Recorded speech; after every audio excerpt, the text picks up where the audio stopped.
L'Olympique Lyonnais doit se méfier de cette équipe du Paris FC. Attention au Genoa pour cette équipe de la Roma. Voici quelques matchs qui, selon moi, pourraient voir des surprises se produire.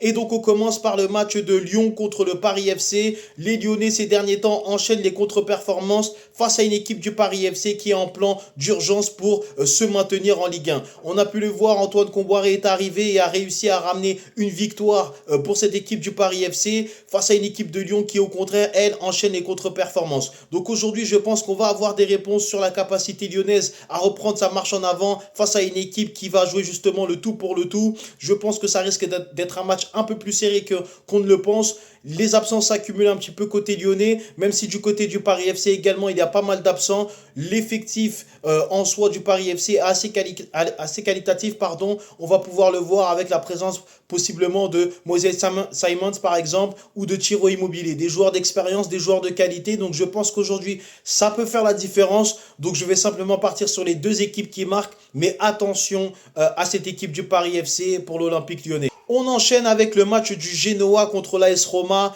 Attention à cette équipe du Genoa qui, à domicile, arrive à causer des problèmes au cadre du championnat italien. On a pu le voir contre le Napoli, même si ils ont fini par concéder cette défaite. Ils ont rendu la tâche très difficile à cette équipe du Napoli. Donc effectivement, je pense qu'aujourd'hui, ça va être un match un peu plus compliqué que prévu pour les hommes de Gasperini. Selon moi, le Genoa est en capacité de leur causer des problèmes. Et je vois un match, donc du coup, où les deux équipes vont probablement marquer. Maintenant, je sais que cette équipe de l'AS Roma, cette saison, propose des choses intéressantes. C'est une équipe qui selon moi, a les capacités d'aller chercher un peu plus haut avec un effectif de meilleure qualité. Mais je pense qu'aujourd'hui, ils peuvent tomber sur un os face à une équipe du Genoa qui, entraînée par un ancien de la Roma, aura à cœur, selon moi, de briller aujourd'hui. Donc également pour cette rencontre, je vais partir sur les deux équipes qui marquent avec un probable match nul ou victoire de l'AS Roma qui, selon moi, me semble raisonnable.